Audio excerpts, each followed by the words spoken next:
All right, so my favorite book for January is Why Fathers Cry at Night by Kwame Alexander. And I actually listened to the audiobook of this from the library and then had to immediately go out and buy it.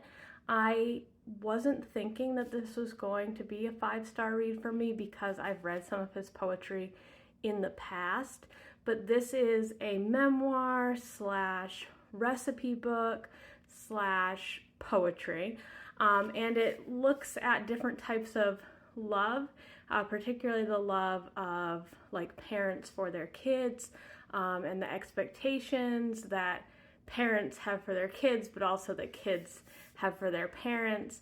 And listening to the audiobook, he narrates it himself, and so you can feel the emotion in the poetry and stuff. But I wanted to have a copy for myself that I could annotate and go back and read. I haven't reread it yet because I just read it, but I plan on revisiting it sometime later this year again. The blurb says, in a powerfully intimate and non-traditional or new-fashioned memoir, Kwame Alexander shares snapshots of a man learning how to love.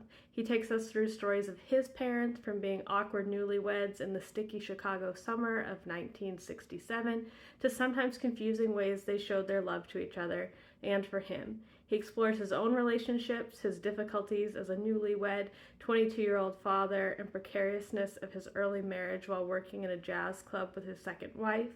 Alexander attempts to deal with the unraveling of his marriage and the grief of his mother's recent passing, while sharing the solace he found in learning how to perfect her famous fried chicken.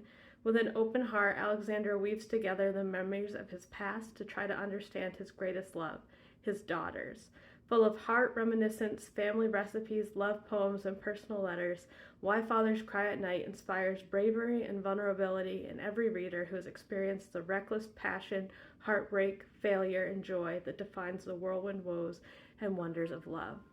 And it just was a phenomenal read, and one that I would highly suggest you pick up, at least in audiobook form from your library, if nothing else.